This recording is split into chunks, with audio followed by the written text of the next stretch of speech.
Bom dia a todos aí, muito obrigada, eu agradeço pelo convite, né? Como o Rodrigo falou, eu atualmente sou diretora de exportações da São Paulo Negócios, que é uma instituição ligada à Prefeitura da cidade de São Paulo.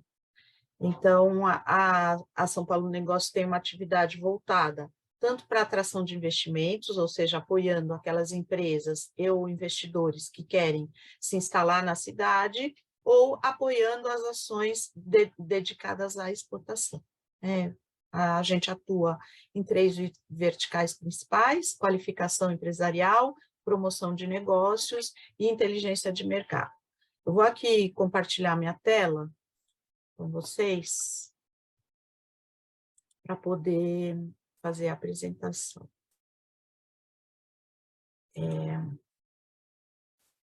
Tá dando para ver certinho aí? Tá, né? Bom, Tudo, então vamos certinho. lá. Antes de mais nada, eu queria mencionar aí os entes principais nesse processo de exportação, né, que são as indústrias, os fabricantes, aqueles que produzem, né, os produtos e ou realizam os serviços, também incluindo aqueles que fazem modificações em determinados insumos e transformam num produto final, que são os fabricantes. Além dos fabricantes, a gente tem os atacadistas, os distribuidores e os varejistas, que são os entes com quem o fabricante tem um relacionamento.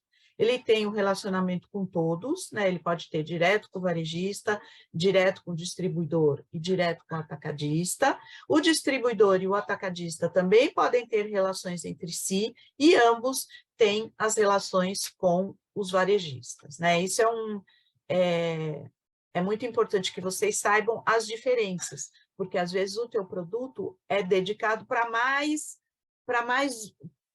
fortemente para um desses entes, né? Ou você quer vender diretamente para o distribuidor, né? Ou você quer vender direto para os atacadistas, ou você quer vender direto para os varejistas, né? Então, é uma relação aí permeada por múltiplas conversas entre todos, né?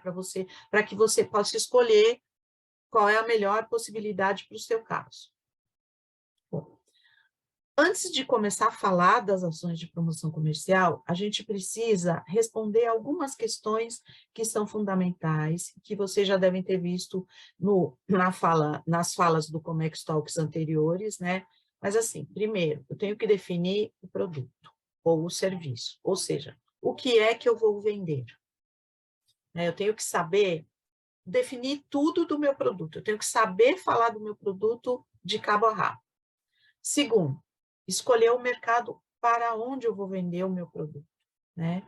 E terceiro, definir para quem eu vou vender meu produto, né? A gente sabe que definir o mercado não é uma coisa assim, eu vou escolher a Argentina, ou, eu vou escolher os Estados Unidos. Não, existe um passo a passo antes, que é feito por meio de estudos, por meio de pesquisas de mercado, para você definir aonde você vai vender o seu produto. Você tem que vender o seu produto, obviamente, onde tem oportunidade para ele. Não adianta você escolher um mercado que é difícil e que tem um monte de concorrências, né? Então, essa primeira entrada no mercado requer um trabalho prévio, né? E é isso que é preciso ser feito com muita diligência, né? Então, aqui tem alguns passos que ajudam a identificar e desenvolver tanto o mercado-alvo quanto o público-alvo do seu produto, né? Então, o primeiro passo é definir a oferta, como a gente já falou, vai ajudar a definir o valor do seu produto, né? E para quem ele se destina, né? Para eu conseguir definir qual é a minha oferta, eu tenho que entender qual problema o meu produto ou o meu serviço resolve. Hoje em dia, a gente não fala mais em uma venda de produto, né? A gente fala numa entrega de solução. Então, no caso de alimento, por exemplo, né? Eu vou oferecer um produto que atende às prerrogativas de uma alimentação saudável, né, de acordo com o mais moderno no universo da alimentação. Então, eu estou fazendo muito mais do que uma venda de um produto, eu estou entregando uma solução, né? E você precisa também definir o que o seu produto é diferente dos demais, em que o seu produto é diferente dos demais, né? Ou seja, quais atributos eu tenho que fazem do meu produto ser o melhor, né? Ser a melhor alternativa. Ele é bom porque ele é saudável, ele é bom porque eu uso ingredientes de primeiríssima qualidade, ele é bom porque eu respeito aí as condições relacionadas a um trabalho bacana do ponto de vista de regras trabalhistas, né? Na minha indústria todos são remunerados de acordo com as leis do meu país. Então tem uma série de atributos e diferenciais que você pode trabalhar para, quando for vender o seu produto, conseguir se diferenciar dos concorrentes. Como identificar... Já foi, né? Aqui. Bom, uma série de perguntas também que vão te ajudar a definir o seu público-alvo, que a gente chama das questões W, né? W porque elas estão baseadas no inglês, né? Who, what, when, where e why, né? Então, who, quem? Quem você acha que vai gostar do seu produto e para quem é o seu produto, né? Não adianta eu ter um produto que é dedicado ao público jovem e querer vender esse produto para um público mais velho, né? Então, eu tenho que definir primeiro quem é essa persona que vai consumir o meu produto, para quem ele se destina, né? What? Quais produtos o seu público-alvo consome, né? Que coisas eles gostam, né? Quais são os hobbies, o que eles fazem no dia a dia deles, né? No caso de alimentação, os hábitos alimentares são muito importantes, né? A gente tem que entender se eu vou vender o meu produto, por exemplo, para uma mãe com filhos pequenos, né? Como que o meu produto se encaixa na vida dessa mãe com filhos pequenos? Ele é um produto para a merenda dos meus filhos? Ele é um produto de sobremesa dessas crianças? Ele é um produto para a família? Ou não, eu sou um jovem solteiro que pratica esporte, meu produto se destina a esse público, né? When é quando, né, com que frequência e quando eles usam o seu produto. Eles usam como sobremesa, eles usam no café da manhã, eles usam no cafezinho da tarde, ele é um produto que eu ofereço em escritórios, ele é um produto, né? Qual é a característica do meu produto e para quem e quando esse produto pode ser usado ou consumido, né? Where é onde eles moram, onde eles usarão, onde o meu produto é vendido. Meu produto é vendido no supermercado, meu produto é vendido em lojas gourmet, meu produto é vendido no pequeno varejo, ele está na parte central da cidade, ou ele é mais dedicado às pessoas que moram mais longe, afastadas do centro da cidade. Então, são uma série de perguntas que eu tenho que fazer para mim mesmo, né, enquanto empresário, e responder, né? Why, porque eles vão querer comprar o meu produto, né? Que solução ou em que o meu produto é melhor que os demais, que a concorrência. Então, uma vez tendo tudo isso definido e na ponta da língua, você consegue definir o seu público-alvo. Depois é você criar um perfil, né, desse seu cliente-alvo, né? É um perfil baseado em dados estatísticos demográficos e sociais, principalmente, né? Então, demográfico, idade, sexo, renda, estado civil, nível de educação, ou seja, eu vou fazer uma promoção do meu produto dependendo da característica do meu público-alvo. É óbvio que uma propaganda dedicada a homens casados de 50 anos, um diploma, uma renda anual alta, é muito diferente de fazer uma promoção para mulheres solteiras de 29 anos, com uma renda menor, né, sem filhos, né? A outra coisa é definir os interesses, a personalidade, o estilo de vida dessas pessoas, né? É lógico que um esportista, né, tem um perfil diferente de uma dona de casa, mais velha, que já está aposentada, né? Então, isso também importa, né? Quais são os hábitos de cada uma dessas pessoas, né? Se é uma família, a família faz lanches em conjunto, a família faz piqueniques, a família viaja, né? É um frequentador de Airbnb, então aluga uma casa lá na praia e vai com a família toda. Esses todos são hábitos muito importantes que vale a pena estar mapeados. Comportamental, né? As interações com a marca, do que o seu cliente-alvo gosta, né? No que ele acredita, por exemplo.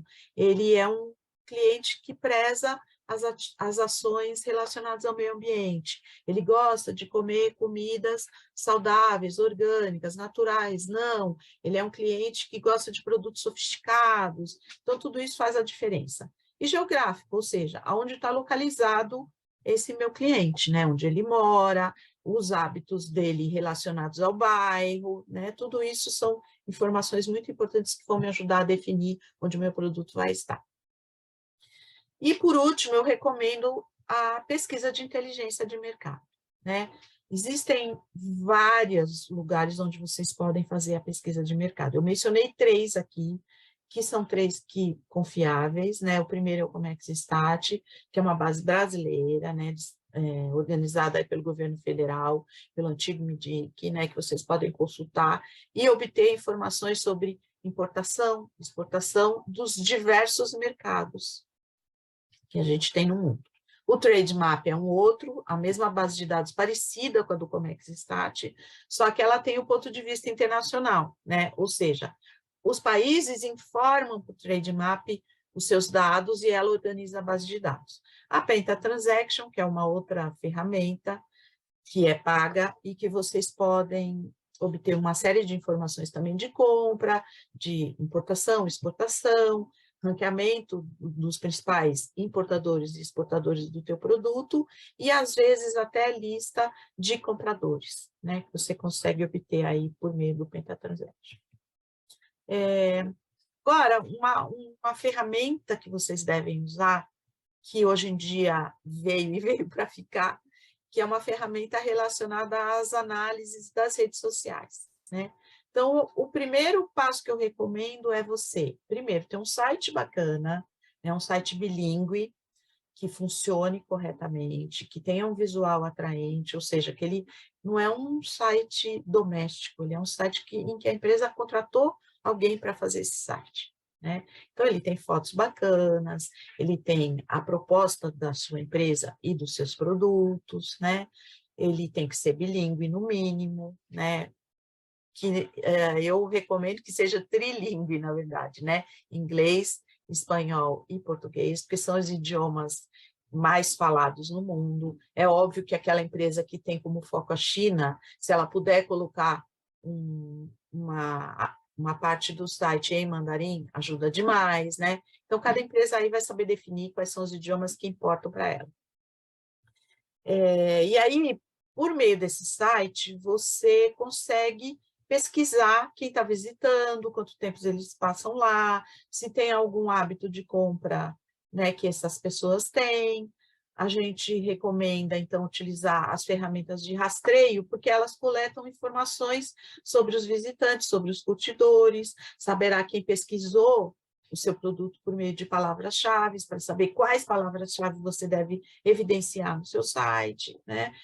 E a recomendação de que vocês publiquem coisas interessantes no site, né? Hoje em dia ficou claro para todo mundo que as pessoas gostam de receber presentes, né? Então, quais são esses presentes que o seu site pode oferecer, né?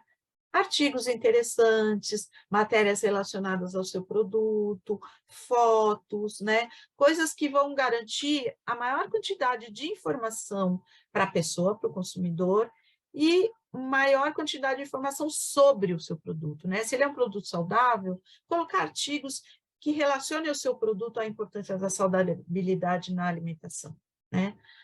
Depois, as análises das mídias sociais, né? A gente sabe que o Brasil é um dos países aí que mais utiliza as redes sociais. Os internacionais não utilizam tanto, mas tem redes sociais específicas que eles utilizam. Então, tentar identificar quais são essas redes, né, e fazer um rastreamento, né, para entender a opinião do público que está frequentando o seu Instagram, o seu LinkedIn, o seu Facebook. Além disso, né, essa análise é uma ótima ferramenta para você lidar com análises negativas que o seu produto possa vir a ter, ou com reclamações, né, no pós-venda. Ele ajuda a entender, né, de que maneira você pode dialogar de uma maneira fluida com o seu público-alvo, né? Você vai entender aí uma série de características dessas pessoas que buscam o seu produto, analisando as redes sociais, Uma terceira coisa que vale a pena mencionar aqui é a análise do ponto de venda para aquelas empresas que trabalham fisicamente, né? Lógico que o uso online, o ponto de venda são as ferramentas online. Então, tem que estar ali uma foto bacana do produto, várias fotos, uma quantidade de informações, tanto técnicas quanto sobre o produto, que vale a pena ser mencionadas. E no caso de lojas, né, você tem que estar cuidando sempre do seu ponto de venda, né? Ou seja, olhar como é que está colocado o produto na gôndola, na prateleira, olhar quem está do lado, olhar se o seu produto mexeu de lugar e por quê, né?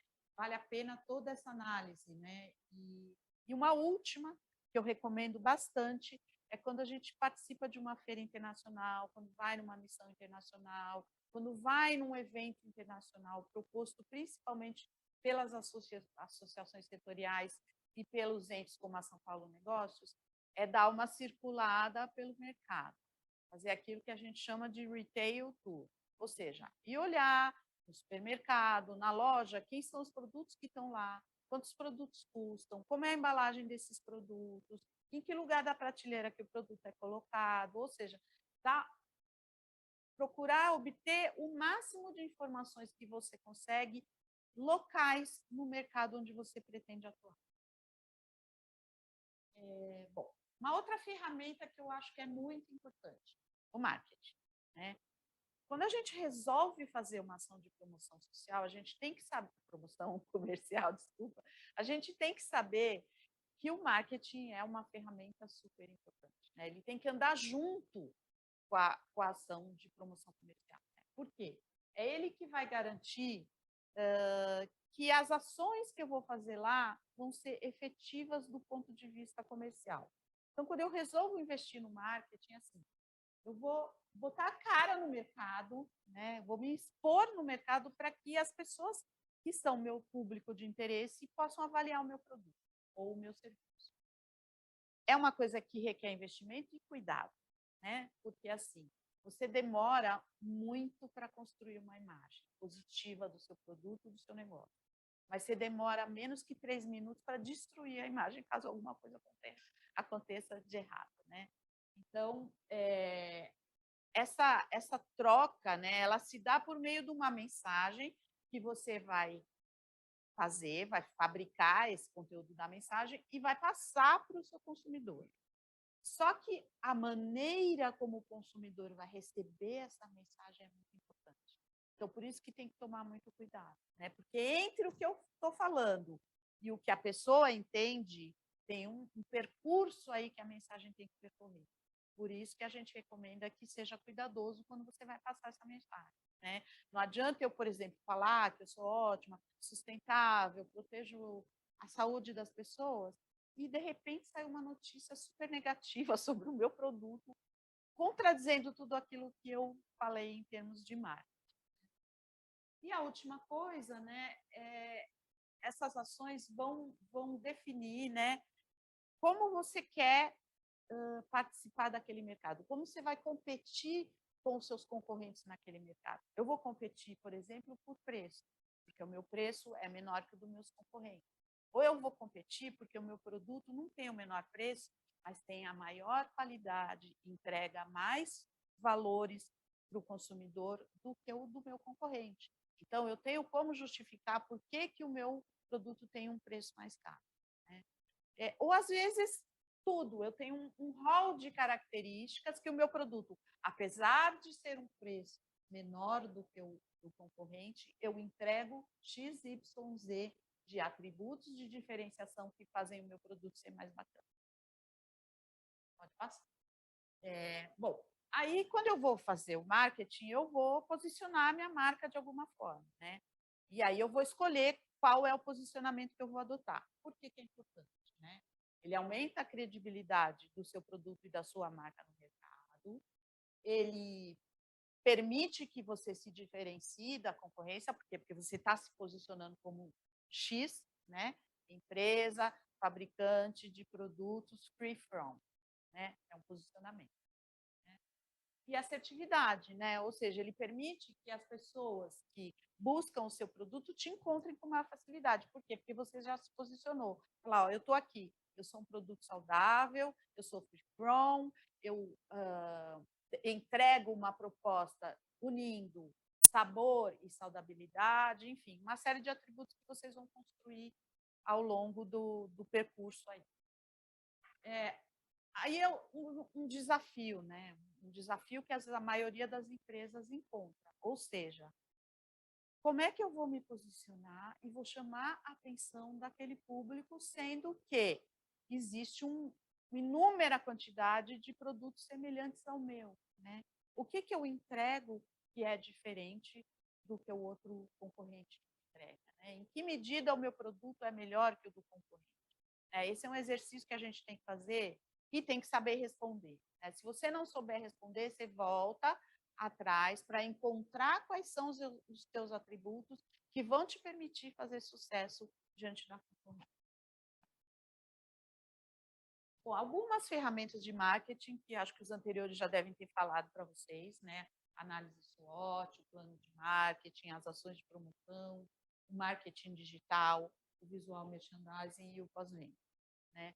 Eu queria falar, pode passar, do visual merchandising, porque ele é uma ferramenta importante para o PDV, né? E para o varejo, né? Obviamente, todas são importantes, né? Mas cada um no seu quadrado, digamos assim, né? O visual merchandising, ele se preocupa como o seu produto vai ser mostrado no ponto de venda, né?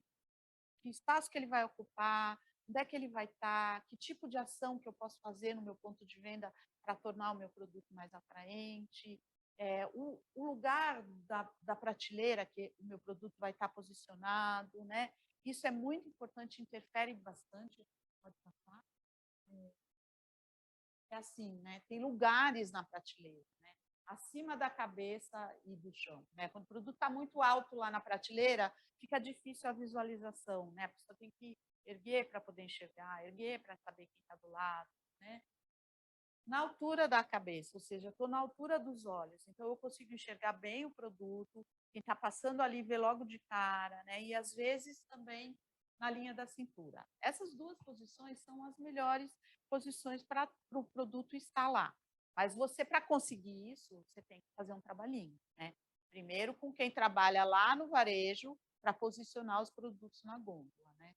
Normalmente, se você vende direto para o varejista, você negocia com ele. Mas se você não vende, né, tem o distribuidor e o atacadista, daí você tem que negociar com essas pessoas o posicionamento do teu produto lá na gôndola, na prateleira. Antes de falar do pós-venda, eu esqueci, eu queria comentar uma coisa muito importante. O visual merchandising é uma matéria super extensa e que lida com uma série de questões, né? Questões olfativas, táteis, visuais. Então, comecem a reparar quando vocês forem em lojas, principalmente no caso da Bimap, em lojas de alimentação, como que é a ambientação do supermercado, né? Como é que é a iluminação do supermercado, qual experiência que aquela visita àquele lugar oferece. Quanto mais experiências ricas e atraentes o espaço oferecer, mais tempo a pessoa vai ficar lá e mais interesse ela vai ter pelos produtos. Então, não é segredo para ninguém, por exemplo, o sucesso que a loja da Starbucks faz. Por quê? Porque é muito mais do que vender um café, né? A Starbucks oferece uma experiência. O cara, quando vai lá, ele senta, ele usa a internet de graça, ele tem uma série de produtos anexos ao café que ele vai consumir, né? Um ambiente gostoso, descontraído, a pessoa fica lá. A mesma coisa as lojas conceito da Nespresso ou da Balduco, que é uma empresa do setor, né? Essas lojas propiciam o quê? Experiência. Quem vai lá, não vai lá só para comprar o biscoito ou só para comprar o panetone. A pessoa vai lá porque ela quer provar, ela quer sentir aquela coisa que aquele ambiente oferece de bem-estar, né? De alegria, de descontração. Pode passar. O pós-venda. O pós-venda é um tema, assim, mega importante na vida da empresa. Eu diria que ele é tão importante quanto a qualidade do produto, né? Ou seja, eu posso ter um produto maravilhoso, que super entrega, sabor, tudo isso. Se eu não tiver um pós-venda adequado, eu não consigo posicionar o meu produto. Então, eu posso ter um biscoito maravilhoso. Se eu tiver algum problema com aquele biscoito e eu não tiver um canal de comunicação de pós-venda com o meu cliente, eu estrago todo o meu relacionamento com ele. Então, não sei se o Fabiano quer comentar alguma coisa dessas que eu falei, mas eu vou passar já para ele a palavra, mas assim, além do pós-venda relacionado à qualidade, defeito, eu tenho que ter um outro pós-venda, que está vinculado ao relacionamento que eu quero ter com o meu cliente. Ou seja, o que eu vou oferecer para o meu cliente, além de um serviço de assistência bacana. Ou seja, eu substituo uma embalagem que veio com defeito, eu substituo rapidamente aquele produto que não foi do agrado do cliente, mas eu tenho que oferecer coisas a mais, né? Então, eu tenho que considerar aquele meu cliente a pessoa mais importante para mim. Então, o que eu faço? Se eu fizer uma promoção, eu convido quem primeiro para ir lá? Meu cliente. Quem eu aviso que eu estou fazendo um evento de degustação no espaço tal? Meu cliente. Então, são uma série de experiências aí que estão atreladas ao ponto de venda e pós-venda e que fazem o meu produto ser bem quisto pelas pessoas, o produto querido das pessoas. Márcia, eu acho excelente o conteúdo compartilhado, de grande valia, e também aproveitando esse gancho, que inclusive empresas, nós fizemos uma escuta com algumas perguntas já pré-estabelecidas, e aqui que antecede o pós-venda, no exemplo assim de participação de um evento internacional, de uma feira internacional, de uma rodada de negócios, como que o empresário ou responsável pelo setor de exportação, ele tem essa habilidade, essa sensibilidade também de dar continuidade na promoção que ele participou, porque geralmente não é apenas a participação, é a efetividade para gerar um resultado comercial positivo e rentável para a empresa. Porque diante disso também tem investimento, tem expectativa, tem esse cuidado todo prévio com os produtos. Você compartilha dessa mesma ideia que é muito importante, pós-evento, você dar continuidade, entender cada vez mais o seu cliente, o perfil do seu comprador, seja ele varejista, distribuidor ou o próprio importador direto. Então, essa sensibilidade aí que você comentou, sensorial, estou totalmente de acordo com isso. Então, seria mais nesse quesito de clareza mesmo da importância de dar continuidade no projeto. Bom, Fabiano, você mencionou um item super importante, que é o pós-evento, né? Quando a gente faz um evento de promoção comercial, a gente gera um monte de contatos interessantes, né? Seja numa feira, seja numa missão, seja numa rodada de negócios. Então, o que acontece? Eu vou ter um hall de pessoas com quem eu falei, que conheceram o meu produto e que provaram o meu produto e que se interessaram por ele. Aí eu preciso fazer o quê? Alimentar essa rede de contatos gerada, né? Ou seja, passou um pouquinho de tempo, eu faço o quê? Eu escrevo para aquela pessoa, eu falo: oi, tudo bom? A gente esteve lá na feira tal, o que eu tenho um produto novo, eu gostaria de te enviar umas amostras do meu produto, você pode me passar aí o seu contato para receber, eu queria entender, você ficou interessado no produto tal, o que está pegando, por que você ainda não fez a compra? Então, é ir mantendo o diálogo, né?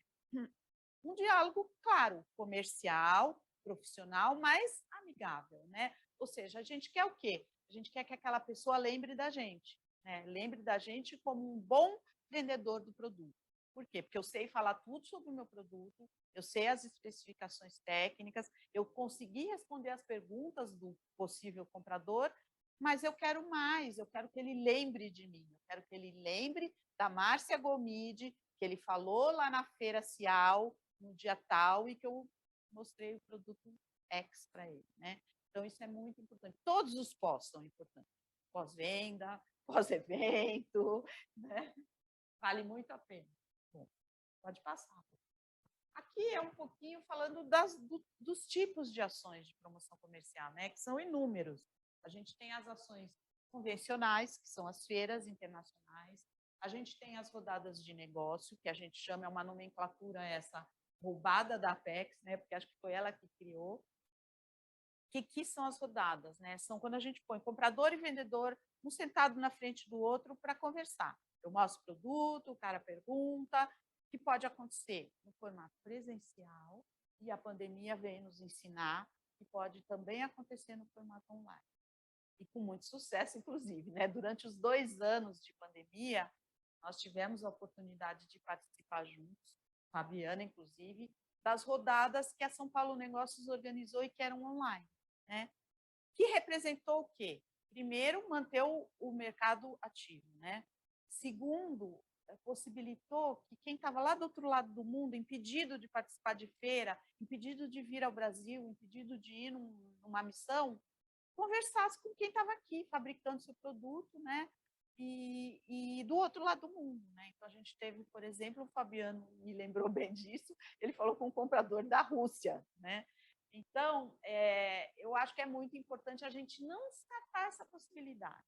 Eu acho que nada melhor do que uma conversa olho no olho.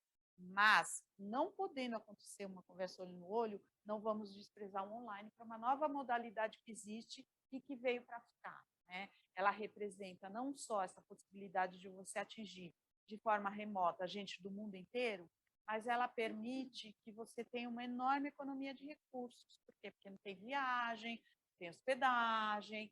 Então, são custos que a gente tem que ter e que nem sempre a gente pode ter, porque a gente tem que selecionar aonde a gente vai investir o recurso presencial, né?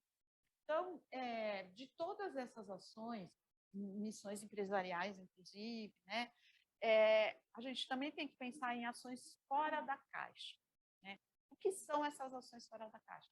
São ações que fazem a promoção comercial, mas que combinam, às vezes, coisas diferentes. Por exemplo, eu combino uma rodada de negócios com uma amostra de produtos. Então, de repente, o ente organizador organiza um showroom de produtos com degustação, o comprador vai lá, conhece tudo aquilo, bem bacana, né? Tem um exemplo aqui, que é esse aqui, ó, que a gente fez em outubro para o Chile, inclusive tem empresas aqui da Abimap, que é a Abifum, né? E os compradores puderam o quê? Ver o produto, ver a embalagem, conversar, foi muito bacana. A rodada aconteceu no próprio mini stand, assim, digamos, das empresas, e deu muito resultado. E os projetos presenciais que a gente faz, que são as feiras, as rodadas, as missões, que acho que vale muito a pena também investir. É claro que para cada um desses passos aqui de promoção, tem uma maturidade requerida. Então, eu não vou logo de cara mandar aquela pessoa que nunca participou de uma feira para ser um expositor daquela feira. Não dá. Ele tem que primeiro fazer o quê? Conhecer a feira, entender. Então, é o que a gente chama de missão. Ele vai, mas não como expositor. Ele vai para entender o mercado, conhecer a feira, ver como é que as pessoas estão expondo os seus produtos, né? E que é um aprendizado enorme, que não tem outro jeito de aprender senão ir lá conhecer, ir lá ver. E assim por diante, né? Uma rodada de negócio que é aqui no Brasil é bacana, por quê? O cara vem até aqui, ele tem a possibilidade de conversar com a empresa, ele tem a possibilidade de ver o produto, às vezes ele tem a possibilidade de visitar a fábrica onde é feito aquele produto. Isso causa uma impressão muito boa, que o cara vê o processo produtivo, né? Vê as condições da fábrica, né? Então, isso tudo são coisas que estão subjacentes à venda do produto em si, mas que fazem toda a diferença na venda, né? Pode passar. Bom, essa pergunta aqui é uma pergunta importante, É importante não só porque eu sou da São Paulo Negócios, mas é importante porque eu tenho uma parceria com as associações setoriais, né? Qual que é a vantagem de você participar de ações promovidas, seja por um ente governamental, como a São Paulo Negócios, seja por uma associação setorial, como a ABIMAR? A chancela, né? A gente tendo uma instituição governamental por trás, ou uma associação governamental por trás, a gente confere maior credibilidade para aquela ação. Ou seja, o comprador vai ver que todas aquelas empresas que estão lá passaram por um processo seletivo, passaram por critérios, tanto do ponto de vista da associação quanto do ponto de vista da São Paulo Negócios, que garantiram que são empresas idôneas, né? Que são empresas que vão entregar aquilo que prometem na hora de uma negociação. Além disso, né, representa uma enorme economia para as empresas, porque você vai em conjunto. O que acontece? As empresas dividem os custos, né? Nunca é a mesma coisa que eu ir sozinho numa feira como expositor, né? Que eu tenho que fazer tudo, né? Eu tenho que pagar tudo, do chão da feira, a montagem, o RP, as ações de mídia que eu for fazer, e que é desgastante para a empresa. Então, eu recomendo sempre para as empresas que se associem àquela associação que representa o setor, porque a associação tem um papel muito importante, não só de realizar essas ações de promoção, e também de munir a empresa de informações de inteligência de mercado que ela não tem acesso, e, além disso, elas batalham, digamos assim, pelas políticas setoriais, né? Ou seja, elas fazem o diálogo entre o governo e as empresas para defender aquele setor do ponto de vista de políticas governamentais e econômicas, né?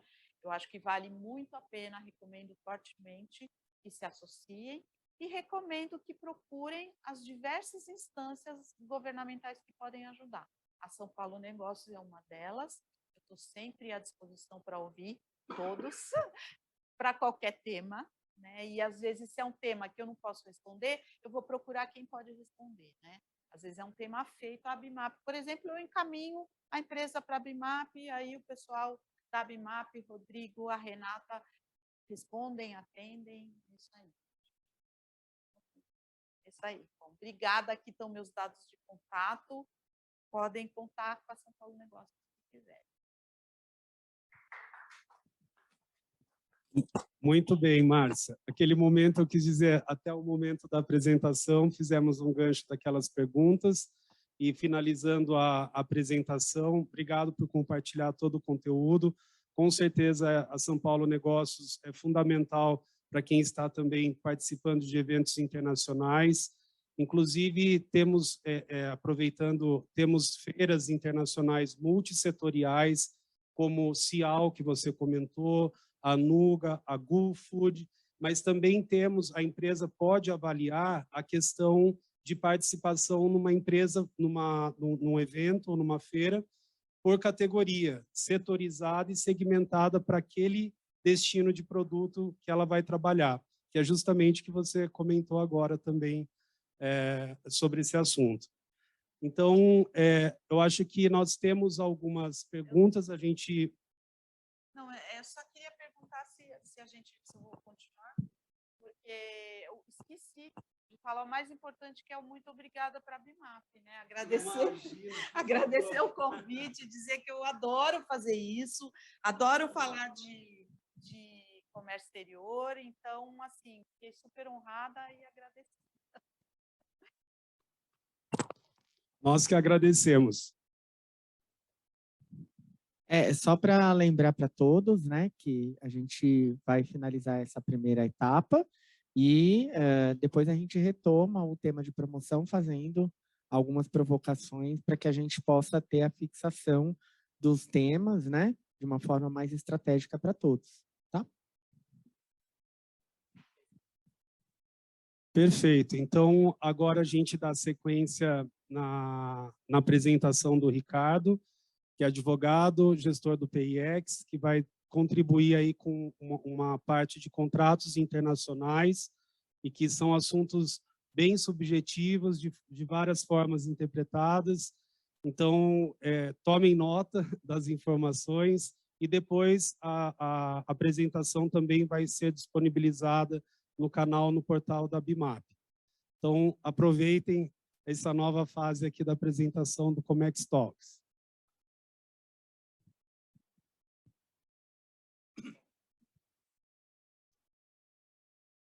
Bem, boa noite a todos. Estou me acostumando ela tem mais talento de ficar olhando para a câmera, né? Mas, apresentando rapidamente, como ele já falou, sou Ricardo, eu trabalho junto à FECAP, que é a instituição que tem um convênio com a Apex para implementar o programa do PAYEX na região da Grande São Paulo e do Vale do Paraíba. O PAYEX, de maneira bem resumida, é um programa da Apex Brasil voltado a capacitar empresas pequenas e médias, embora ocasionalmente a gente atenda também empresas maiores. E essa capacitação se dá no sentido de preparar as empresas em todas, em diversas áreas que ela tem que se preparar antes de dar, normalmente, os primeiros passos na exportação, sem cometer erros básicos, etc. Então, a gente começa desde a prospecção, como a Márcia falou, alguns itens, né? Ou seja, para onde eu posso exportar, quais países, qual o tráfego mundial do meu produto, que país está exportando para onde, etc. Passando pela parte de logística, documentação, financeiro, regulatório, entrega, cobrança, tudo isso. E um dos tópicos que a gente apresenta é a elaboração ou a necessidade de você fazer contratos com os seus clientes, né, contratos internacionais, e dando um foco nas especificidades em que um contrato internacional é diferente de um contrato nacional, por assim dizer, embora a estrutura do contrato seja basicamente a mesma, né?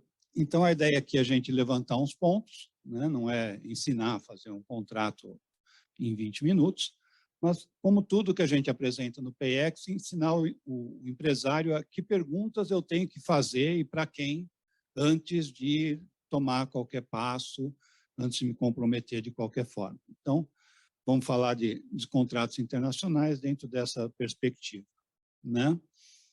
Então, dividindo um pouco a apresentação, nós vamos definir o que é o contrato, alguns dos elementos que tem que ter constado o contrato internacional, um pouco da história de como os contratos internacionais são, não é que foram elaborados, mas foram sendo regulamentados ao longo do tempo. Existem organismos internacionais que nos pode dizer que regulam, mas que determinam certos parâmetros que viram referência, né? Um pouco dos costumes que influenciam entre um país e outro na elaboração de contratos, como redigir, vamos passar aqui algumas cláusulas que devem ser colocadas, e, por fim, vamos apresentar alguns links de onde o empresário pode obter alguns modelos de contrato internacional. Pode ir. Então, primeiro, né, a definição, o que é um contrato internacional? Ele vai ser internacional quando os formadores do contrato, normalmente o comprador e o vendedor, estejam sujeitos a ordenamentos jurídicos diferentes, ou seja, leis de países diferentes, né? Então, uma das características dele, isso leva à presença de elementos estrangeiros no contrato, estrangeiros a você aqui, brasileiro, né?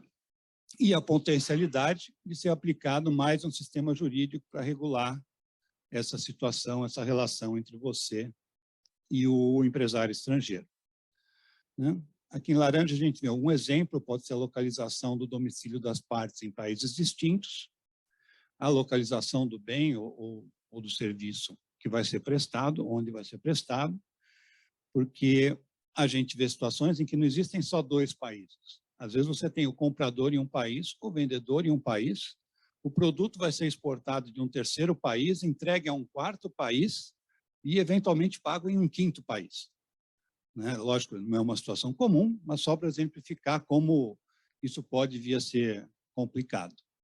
Então, pode pular.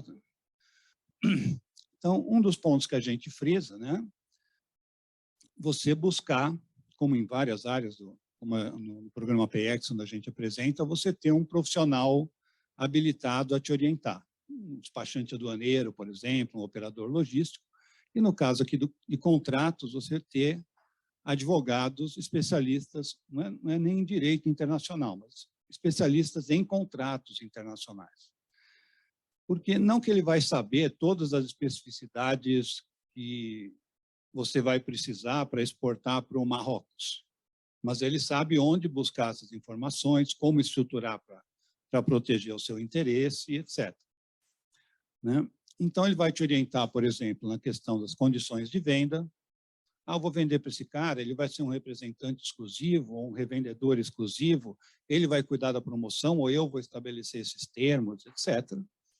E aqui na condição de venda vem uma coisa importante, que até em função de quando você vai buscar essa orientação de um advogado, etc. Porque muita gente pensa, eu faço a negociação, depois eu faço o contrato. Na verdade, você tem que pensar nos termos do contrato antes da negociação.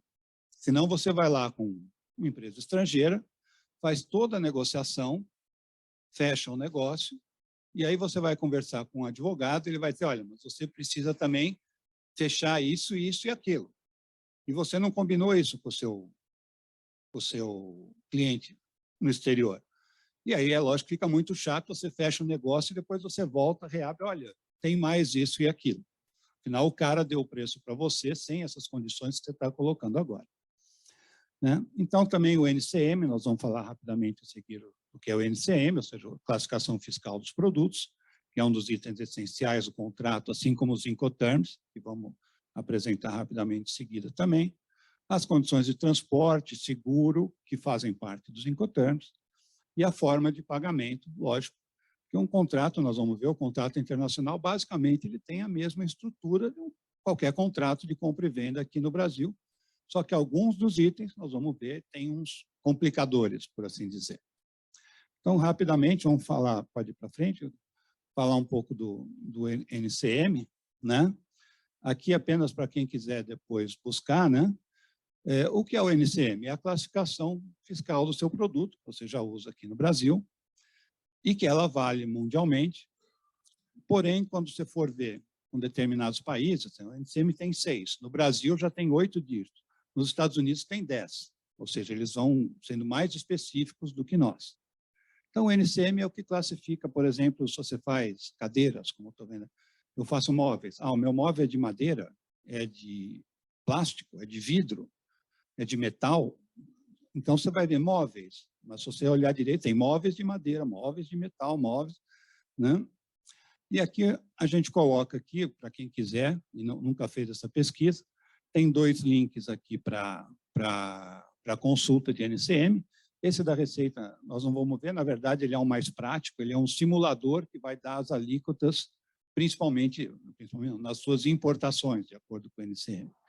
E esse NCM online aqui, se puder clicar só para a gente abrir a tela para mostrar, depois a gente volta, né? Só para vocês verem aí quem está assistindo como faz, né? Você pode clicar que você não é um robô aí, tem uma carinha de robô, mas tudo bem.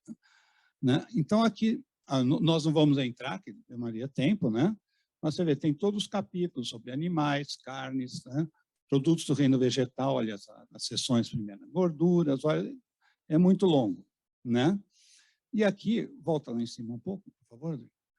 Você pode pesquisar o seu. Então, vamos dizer que você faz, eu falei móveis, né? Você pesquisa aqui, descrição, escreve móveis aí, por favor. Né? Pesquisa, né?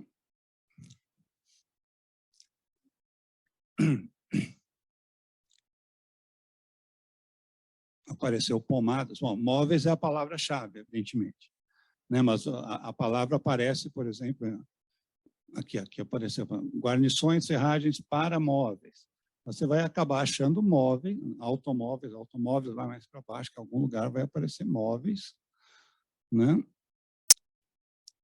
Eu pulei aqui, não achei. Veículos, automóveis. Põe café aí, pronto. Café é um exemplo mais fácil. Né? Café é um produto brasileiro bem conhecido. Nós vamos ver que tem vários tipos de café, café descafeinado. Agora pode descer aqui, né? Então, tá indo. Café, aqui então, o 9 é o café, torrado ou descafeinado, películas, etc. Aqui, extratos de essências que levam café, etc., né? Então, objetos de vidro para serviços de cozinha. Aí, a palavra café não está aqui, mas nas descrições profundas vai aparecer. Mas, então, seção e capítulo do café é 9. Se você clicar aqui, vai abrir café descafeinado, cafeinado, torrado ou não moído. E assim você vai ver para cada produto que você pesquisar e vai encontrar o seu. Isso a título de curiosidade, quando você for fazer, se for o seu caso, uma primeira exportação, é bom ter um especialista da área fiscal para te orientar, né, e da área de direito internacional, porque esse NCM, via de regra, é o mesmo no outro país, mas ocasionalmente há exceções. Então, pode voltar lá para o PowerPoint. Ah, não, aqui. Então, estamos aqui, falamos do NCM, os Incoterms, que tem que constar do contrato também, não vamos nos aprofundar, mas aqui nós vemos todos os Incoterms, que significa International Commercial Terms, né, que quando você for vender, você, aqui no Brasil, se fala muito em FOB, CIF, que é um conceito parecido com o que é usado no comércio internacional. A maior parte das vendas realmente é FOB ou CIF. O que significa o Incoterm? Né? Quanta responsabilidade é do vendedor e quanto é do comprador. Então, a responsabilidade do vendedor é a que aparece em azul. Então, você vê aqui que o primeiro é o ex-works, que significa o quê? A responsabilidade quase total do comprador. Ele vai vir na sua fábrica pegar o seu produto e levar embora. É quase como se você estivesse fazendo uma venda nacional, a não ser pela parte financeira. E no ponto oposto, o DDP, que é o Delivery Duty Paid, em que você, exportador, vai entregar na fábrica do seu cliente estrangeiro.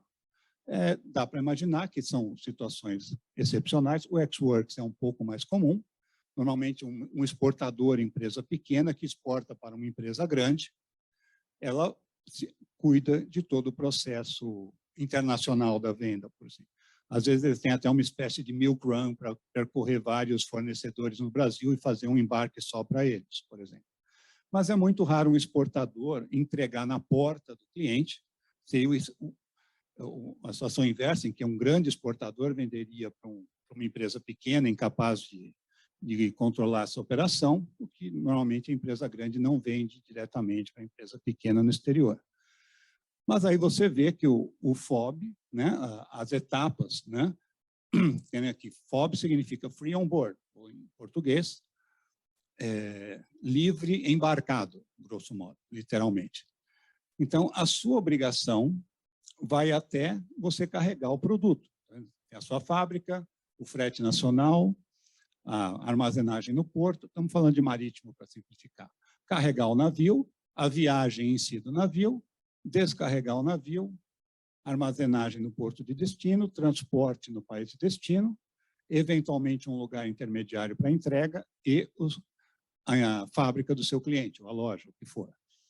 Então, no FOB, a sua responsabilidade vai até, não está o navio, tá, até carregar.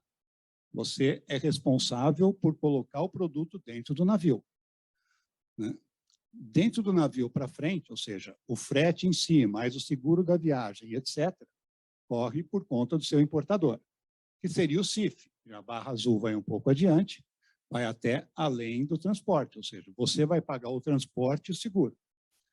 E note que a transferência de risco, esse triângulozinho amarelo, ele muda, às vezes ele está no meio da barra azul. Por quê? Porque você pode pagar o seguro, mas o risco, você está até pagando o seguro do transporte, mas o beneficiário já é o seu importador, né? Então, o risco é seu, mas ele é que vai receber se a carga se perder por alguma forma. Aí isso já faz parte do contrato. Então, no FOB, você, que é o mais comum, você entrega o seu produto dentro do navio. O seu importador, seu cliente, é que contratou o navio, contratou o frete, contratou o seguro da carga, se ele quiser, se não quiser, não é problema seu, né? Você vai ser pago e vai compor o seu preço até o custo de colocar o produto no navio. E é colocar mesmo. Se o raio da caixa cair do guindaste antes de estar seguro no navio, é sua responsabilidade ainda, mesmo que caia dentro do navio. A sua responsabilidade é colocar seguro dentro do navio. Estamos falando de navio porque tem algumas curiosidades. Quer dizer, o FOB ele meio que não se aplica no transporte aéreo, porque no transporte aéreo você não tem uma armazenagem como tem no porto. Você já entrega no aeroporto para a própria companhia aérea. Então, não existe... O conceito de FOB fica um pouco diferente. Mas, enfim, a questão do Incoterm é muito importante você ter pensado antes da venda, porque vai definir o seu preço, e como ela fica no contrato, e algumas questões especiais, que eu disse agora. Eu faço seguro, mas o beneficiário vai ser o meu cliente importador. Quer dizer, se o navio perder a carga no meio da viagem, ele vai me pagar do mesmo jeito e vai receber do seguro. Não sou eu que vou ter que receber da seguradora. Coisas que você vai ter que pensar para pôr no contrato. Vamos voltar um pouco, então, para a apresentação dos contratos. Então, quais os principais elementos do contrato internacional, que a gente já falou algum. Vamos falar um pouco adiante da função do contrato, harmonizar o direito aplicável aos contratos de venda internacional, até quando falarmos daqui a pouco do histórico dos contratos internacionais, que existem organismos internacionais que visam estabelecer essa harmonização de conceitos. Então, principais elementos, já falamos do Incoterm, dos serviços alfandegários, quem vai ser responsável pela armazenagem, isso está dentro do Incoterm, mas, como eu disse, na prática acaba tendo situações extraordinárias que podem levar você a ter que bancar um custo, estamos falando aqui de força maior, até, etc., vamos falar disso mais adiante. Como todo contrato tem a forma de pagamento, que vai incluir algumas garantias diferentes, não vamos entrar aqui no... Assim, por exemplo, você tem uma carta de crédito, se você não conseguir receber antecipadamente nas primeiras vendas, você tem uma carta de crédito, como você documenta isso, como elabora, como aprova, como recebe a carta de crédito. Licenças governamentais, por quê? Porque você conhece as do Brasil, não as do exterior. Para isso, você usa tanto um advogado quanto um bom despachante. E é uma coisa importante considerar que, como em todo espectro de contrato internacional e de venda, você transferir a responsabilidade para o seu comprador nos aspectos do país dele. Você vai preparar a documentação e passar para ele aprovar, não estritamente os dados da invoice ou da proforma que você estiver falando com ele, mas, como eu falei, às vezes o Incoterm é um pouco diferente no país dele. Uma questão de como você escreve ou nomina um produto, ou até o porto que você usa no país dele, cria situações diferentes de tributação, etc., do país dele. Então, durante a comunicação e a negociação, você deve deixar claro, a gente coloca aqui, qual o canal oficial de comunicação, a toda a negociação, desde o início da negociação até a entrega final, vai ser feita pelos e-mails, endereços aqui, etc. Tem gente que usa o WhatsApp, usa. Vale, mas é melhor botar no e-mail. Assim, tudo que for dito pelo WhatsApp vai ser formalizado por e-mail depois, etc. Justamente para você poder dizer, olha, se deu um problema, ele não está conseguindo desembaraçar por algum motivo que ele não te avisou que você tinha que colocar na documentação. Então, antes de embarcar, você se certifica que transferiu para ele toda a responsabilidade sobre quaisquer informações que vão estar na documentação. Senão, eu possa cobrá-lo do mesmo jeito.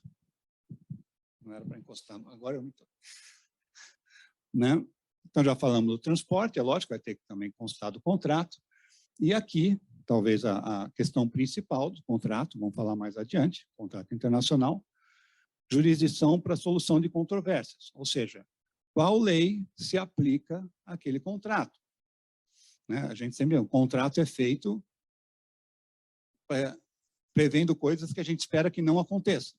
Mas se elas nunca acontecessem, a gente não faria contrato. Então, justamente, se acontecer o problema, vai valer a lei do Brasil para cobrar, ou vai valer a lei do outro país, ou vamos dividir por etapas, até o embarque está valendo a lei brasileira, dali, né, de novo, você vai precisar de um especialista conforme a complexidade da sua transação, mas é o ponto, talvez, principal dos contratos, qual lei se aplica. Eu dei aquele exemplo curioso de 5 países envolvidos, você pode dividir, dizer que vai valer a lei de cada um dos países, dependendo para qual etapa da transação. Então, podemos ir para frente. Falando um pouco da história, né, que eu disse, a história busca, toda a história da evolução dos contratos internacionais, né, busca essa harmonização do direito aplicável a contratos internacionais. Como a gente já disse, as leis são diferentes, né, as culturas e costumes dos países, até, além das leis, também impactam o contrato, mas existe uma tentativa, organizações que buscam uniformizar o máximo possível ou estabelecer parâmetros, né, onde essas divergências devem ser especificadas, no caso específico de cada transação, para diminuir os problemas. E também para servir, em certa medida, como tribunal ou como conciliador ou árbitro em caso de algumas diferenças. Então, nós temos essa convenção da UNCITRAL, né, que é United Nations Convention for International Trade, esqueci agora o que é o L, né, mas é vinculado aqui às Nações Unidas, uma resolução de 1966, que é a Convenção da ONU sobre contratos de compra e venda internacionais de mercadorias, vale para serviços também. É mais conhecida como Convenção de Viena, que foi o evento em que ela foi oficializada, de 1980, quer dizer, veja, só começou a valer em 88, quando vários países assinaram, né, e o Brasil só adotou em 2014, mas vale para nós. E o texto da Convenção de Viena, que é uma espécie de acordo entre esses países, né, eles uniformizam vários conceitos, como em que momento o contrato é formado. Eu preciso de um contrato formal ou a comunicação interna já vale? Em determinadas situações, se você formalizou e documentou, aquilo já tem valor de contrato, assim como uma negociação brasileira também. Né? O conteúdo... Oi, desculpa. É o quê? Law. Obrigado. Se vocês clicarem no link aqui, como ele provavelmente fez, né, vocês vão chegar lá. Mas esse material vai ficar disponível depois para quem quiser procurar. Né? Então, conteúdos da oferta e da aceitação, ou seja, em que formato você deve apresentar a sua oferta e o comprador deve aceitar, perdas e danos, ou seja, se acontecer algum problema e alguma das partes for prejudicada, como elas são reguladas, porque quando você tiver algum problema na execução, na entrega do produto para algum país, isso viesse a discutir e esse país for signatário da Convenção de Viena, então esses conceitos estabelecidos pela UNCITRAL vão valer na sua briga judicial com essa empresa para ver quem vai arcar com essa perda de dano. Pode avançar um pouco? Da Convenção de Viena, veio a criação do Instituto Internacional para a Unificação do Direito Privado. Eu imagino que seja Unidroit, porque direito em francês é droit, não deve ser Unidroit. Né? Sinceramente, não sei. Mas, enfim, qual é a função da Unidroit? Né? Dentro de um conceito utópico, como várias coisas da própria ONU, ou seja, de um dia o mundo inteiro ser uma coisa uniforme, que somos todos irmãos, todos concordamos com tudo.